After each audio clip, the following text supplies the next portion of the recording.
నమస్తే, welcome back to my channel Gagan vlogs.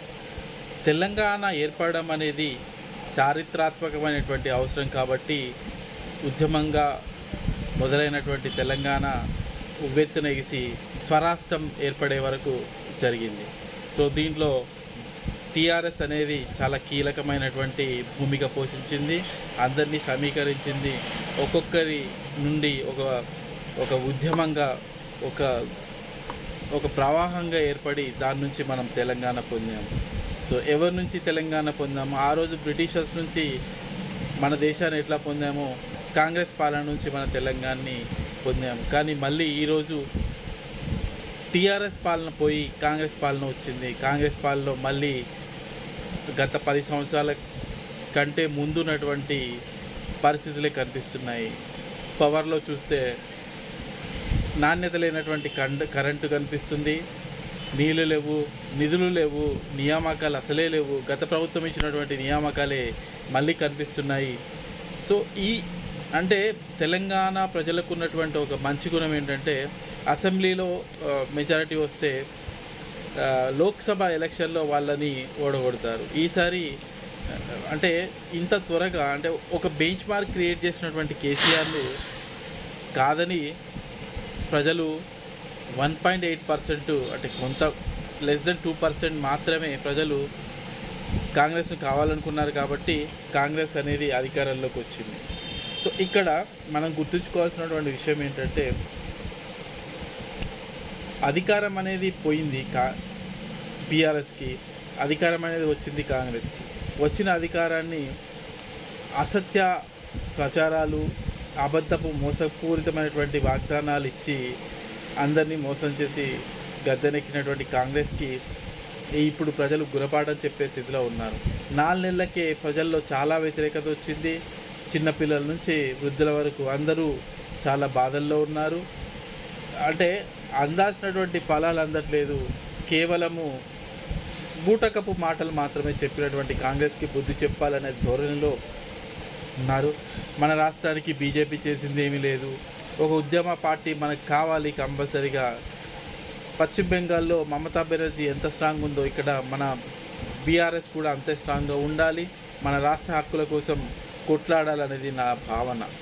ఎందుకంటే నేను ఏ పార్టీకి సపోర్ట్ కాదు, కానీ బీఆర్ఎస్కి ఎందుకు సపోర్ట్గా మాట్లాడుతున్నా అంటే మన మాట, మన వాక్కు అనేది గట్టిగా అంటే అరే తెలంగాణ అంటే ఏంటి, బీఆర్ఎస్ అంటే ఏంటి, తెలంగాణ అంటే మొన్నటి వరకు ఎలా ఉంది, తెలంగాణ అంటే కేసీఆర్ అంటే తెలంగాణ. ఆ విధంగా మనం అనేది తెలంగాణ రాష్ట్రం అంటే ఒక పవర్ఫుల్ వెపన్. అమ్మో తెలంగాణ రాష్ట్రంలో కేసీఆర్ ఉన్నాడురా, టీఆర్ఎస్ ఉన్నదిరా, జాగ్రత్తగా ఉండాలి, తెలంగాణను ముట్టుకుంటే నాశనం అయిపోతాము అనే ఒక భావన జాతీయ పార్టీలకి కల్పించాలంటే తెలంగాణ రాష్ట్ర సమితి గట్టి ఉండాలి. అది అధికారం ఉన్నా ప్రతిపక్షంలో ఉన్న ఒక గట్టి ప్రతిపక్షంగా ఉన్నా ఏదున్నా కానీ ఒక గట్టి వాక్కు అయితే అంటే ఒక గట్టి మాట అయితే తెలంగాణ రాష్ట్ర సమితి వినిపించాలి. సో తెలంగాణ అనేది బాగుండాలి అంటే మన హైదరాబాదు యూనియన్ టెరిటరీ కావద్దు అంటే మన వాయిస్ బలంగా ఉండాలి. ఇంకా ఈ మోసపూరితమైన నేను స్టార్టింగ్ నుంచి చెప్తున్నా, గత అక్టోబర్ నవంబర్ నుంచి చెప్తున్నా కాంగ్రెస్ అనేది మోసపూరితమైనదని. ఇప్పుడు కాంగ్రెస్ అదేవిధంగా రుణమాఫీ డిసెంబర్ 9వ తారీఖు, ఈరోజు ఏప్రిల్ 22 అంటే ఆల్మోస్ట్ 4 months గడిచిపోయింది. ఏప్రిల్ అయిపోయిందంటే మళ్ళీ ఇంకొక 5 నెలలు అంటే ఆయన ఆగస్టులో చేస్తా అంటున్నాడు. సో అది కూడా దేవుళ్ళ మీద ఒట్టేసి చెప్తున్నా, అంటే నన్ను నమ్మట్లేదు, నేను దేవుని మీద ఒట్టేస్తున్నా అని ఇండైరెక్ట్గా అంటే మనం రాసుకున్న రాజ్యాంగం వ్యర్థమే. రాజ్యాంగ పదవిలో ఉన్నటువంటి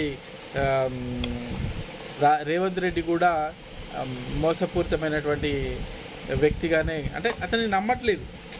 రాజ్యాంగ పదవిలో ఉన్నటువంటి ఒక ముఖ్యమంత్రి దేవుని మీద ఒట్టేసి చెప్తున్నాడంటే అతని మాటకి ఎంత గౌరవం ఉందో మనం అర్థం చేసుకోవచ్చు.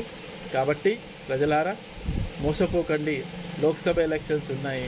లోక్సభ ఎలక్షన్ తోటి మనకి ఏమీ జరగకపోవచ్చు, కానీ ఒక పార్టీ మా కోసం ఉంది, ఒక పార్టీ ప్రజల కోసం ఉంది అనే ఒక ఫీలింగ్ అయితే ప్రతి ఒక్కరూ కలిగి ఉండాలి.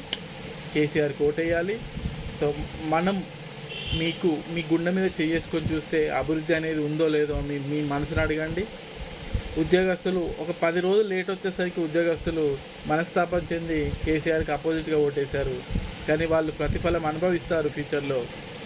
కాబట్టి రైతులు, అయ్యో నీకు ఇచ్చే 5,000 10,000 నీకేమొస్తుంది, నీ కొడుక్కి జాబ్ వస్తే లక్షలు సంపాదిస్తాడని చెప్పి యూట్యూబ్లో చిల్లర వ్యక్తులు చిల్లర ప్రచారం చేసేసరికి తల్లిదండ్రులు రైతులు నమ్మి కాంగ్రెస్ కొంత ఓటు షిఫ్ట్ అయింది. కానీ ప్రజలారా ఆలోచించుకోండి, ఇవన్నీ బూటకప్ మాటలు. మనం కోసం పుట్టినటువంటి పార్టీ, మన కోసం ఉన్నటువంటి వ్యక్తుల కోసమే మనం ఓటేయాలి. సరైన వ్యక్తులు చూసుకోండి. 10 ఏళ్లలో అభివృద్ధి జరిగిందా లేదా, మాట చెప్పి వదిలేశారా, మాట ఇచ్చి నెరవేర్చారా అనేది ఒకసారి గుర్తు చేసుకొని ఓటేయండి.